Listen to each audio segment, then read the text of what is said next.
momentum Hari Peduli Sampah Nasional ini ingin menggalang semua pihak, semua elemen masyarakat supaya punya kesadaran untuk memelihara bumi, memelihara lingkungan. Itu adalah untuk kebutuhan kita semua. Jadi intinya adalah kita harus merubah perilaku. Ya.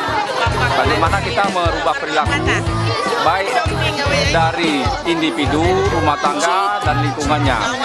Ini yang ingin kita bangkitkan.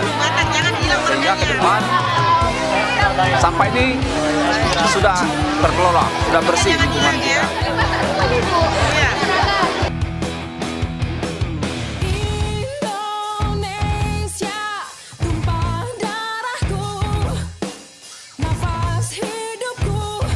Lalu itu sudah kita lakukan rangkaian kegiatannya, itu dengan kegiatan gotong royong, kemudian pembersihan sungai, pembersihan masjid, kemudian penanaman pohon, kemudian sosialisasi terhadap masyarakat pada siapapun warga Kota Banda Aceh dan warga kota yang masuk, warga lain masuk Kota Banda Aceh, kita sosialisasi tentang peringatan Hari Peduli Sampah Nasional dikaitkan dengan 3 bulan bersih sampah di Kota Banda Aceh.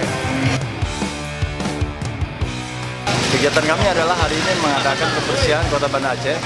Nah, harapannya adalah supaya Banda Aceh selalu bebas sampah menyambut tahun 2020 dan kita seluruh pemuda bergerak untuk memberikan yang terbaik buat Kota Banda Aceh agar Banda Aceh bersih dan asri.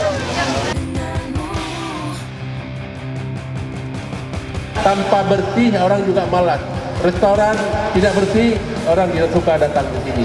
Banda Aceh oke, ada tempat cagar budaya, tetapi kita tidak bersih. Tapi oleh karena itu, maka kebersihan adalah segala-galanya. Kalau kita ingin maju, ingin hebat kota ini, ingin banyak datang ke sini dari wisatawan, maka kita harus bersih.